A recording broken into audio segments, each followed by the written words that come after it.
Welcome back to the channel. Well, you may have noticed, or you may not have noticed, in actual fact, that I've changed the name a little bit of the channel and added "and celebrity gossip" because, quite frankly, I'm sick of Harry and Meghan. I mean, it's always wash, rinse, repeat with them.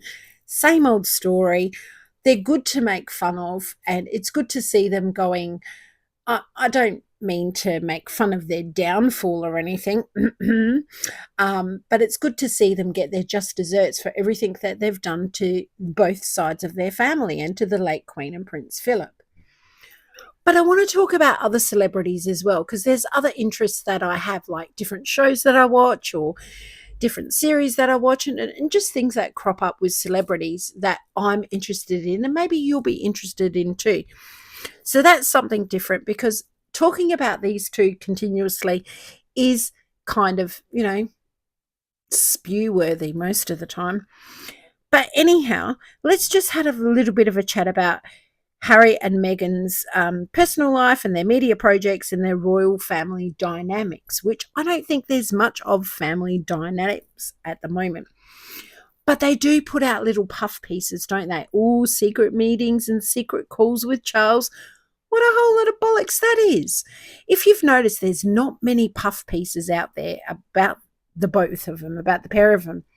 And in my honest opinion, it's because they're running out of money. Now, we've all been saying that for a very long time, that they are running out of funds. Now, of course, that was going to happen. If you haven't got money coming in and you're spending all that money, it's going to occur.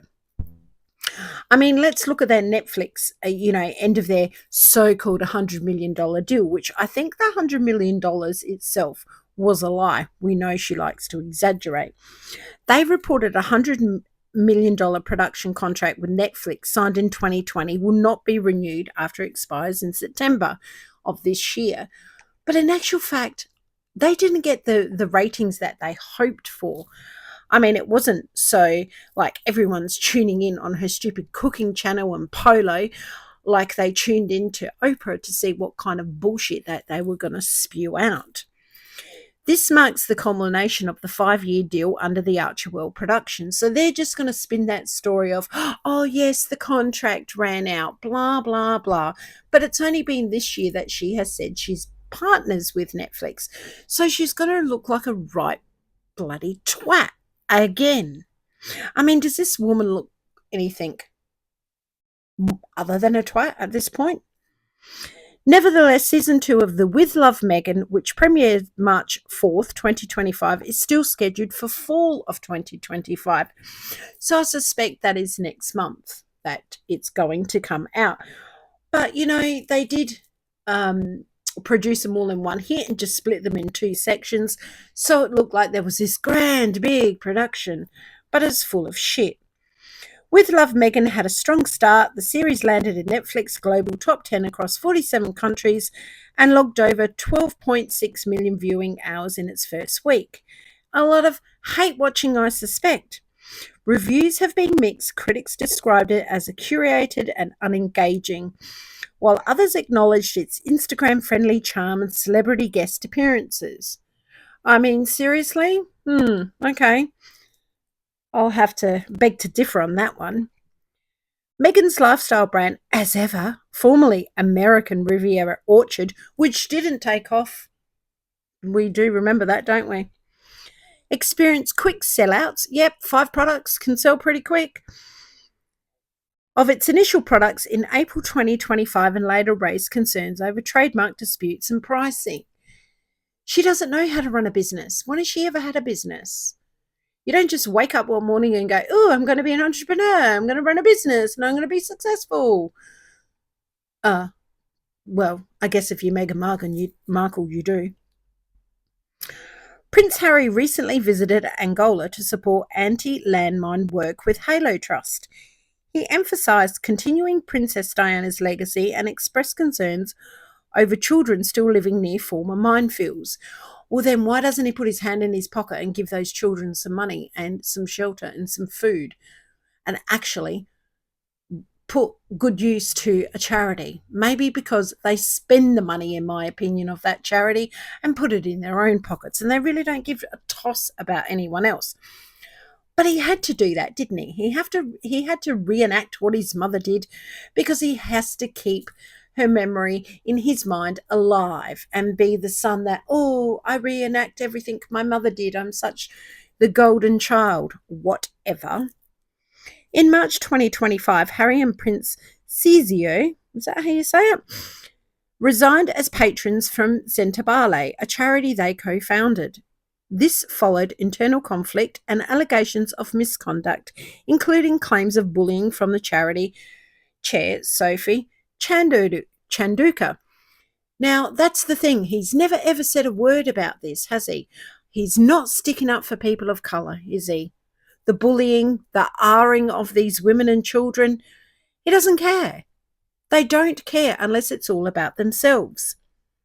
During the 2025 Invictus Games in Vancouver, Meghan surprised with an impromptu speech praising Harry's devotion to the family and veterans. It marked their first appearance in 6 months.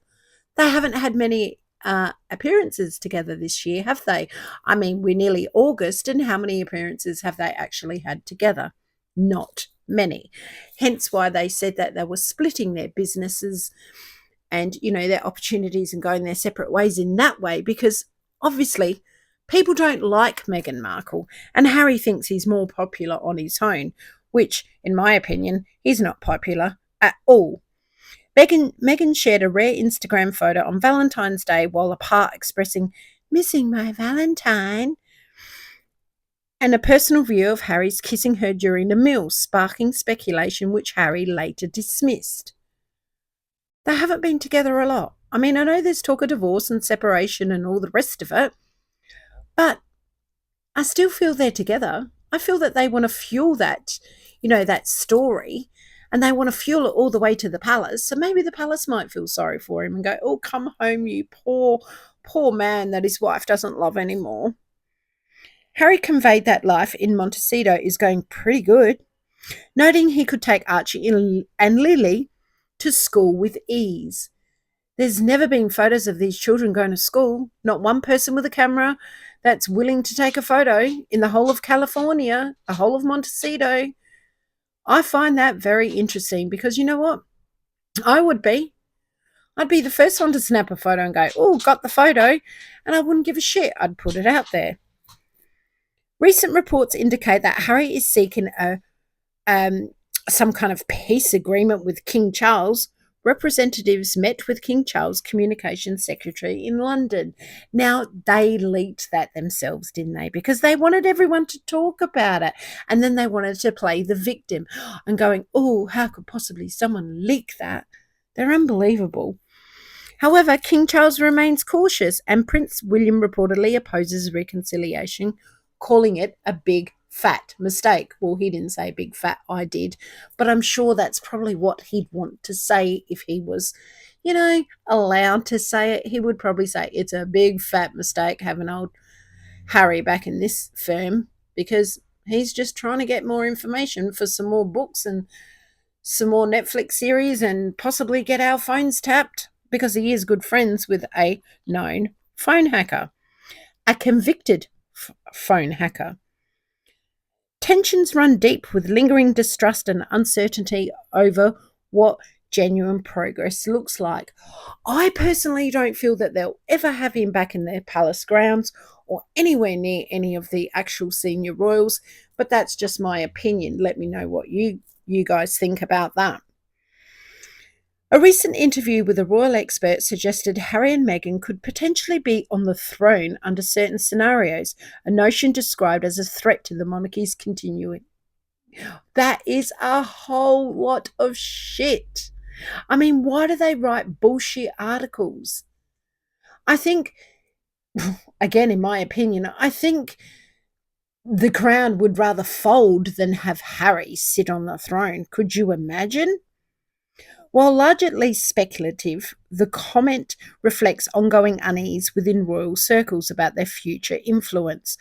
I don't think they have any future influence at all. As you can see, since leaving the royal family, since their freedom flight, or as I've said all along, their flight to failure, everything has gone to shite. And it's really what they deserve because they invested in that when they put out all that crap about the royal family and both of their families, disrespected our Queen, disrespected the late Prince Philip. What did they think people were going to warm to them for being arseholes? It doesn't work like that. You catch more flies with honey than you do vinegar. I guess they didn't know that, did they? But they're certainly learning now. Anyhow, it looks like the Duchess and Duke of not muchness are really falling on their sword. Bit by bit, little by little, it's unraveling and the cracks are showing. The money's running out. They don't really have a status anywhere. No one really wants much to do with them. Meghan's name is not really in Hollywood lights anywhere. She hasn't got all these deals happening. And, well, Harry, he's just Harry. He's just Harry trying to find his feet, taking the kids to school with no one around ever to take a photo. I bet you those kids never leave the house. Poor little darlings. I just hope when they're older, they find it in their hearts to, I don't know, piece it all together and have a wonderful life, regardless of what their parents have done. Anyhow, let me know what you guys think. Is watching the downfall fun? Is it vindictive? Or is it just, karma? Talk to you guys soon. Bye.